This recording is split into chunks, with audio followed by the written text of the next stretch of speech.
They called the cops on me, on my own property.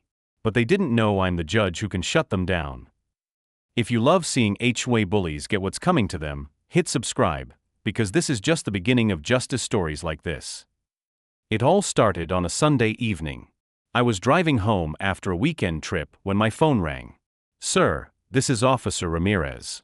We've received a trespassing complaint at your residence," the officer said.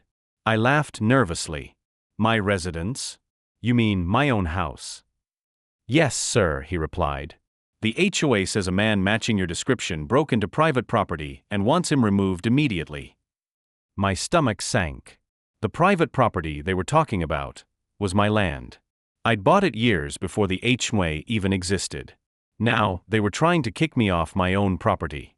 By the time I got home, 2 police cars were in my driveway. And there she was, Karen, the HOA president, standing with her arms crossed, smug grin on her face. "There he is," she shouted. "The trespasser." I stayed calm and pulled out my deed. "This is my land," I said. The officers checked the records. Every document proved I was right. Karen's face went pale. But she didn't stop. She filed fake fines, forged HOA documents, and tried to manipulate neighbors into testifying against me.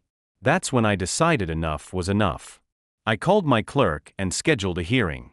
What Karen didn't know was that I'm a judge. Fast forward to the courtroom. Karen walked in, loud and confident, ready to complain about a criminal invading HOA land. Her confidence evaporated when she saw me sitting behind the bench in my robe. "Your Honor," she stammered.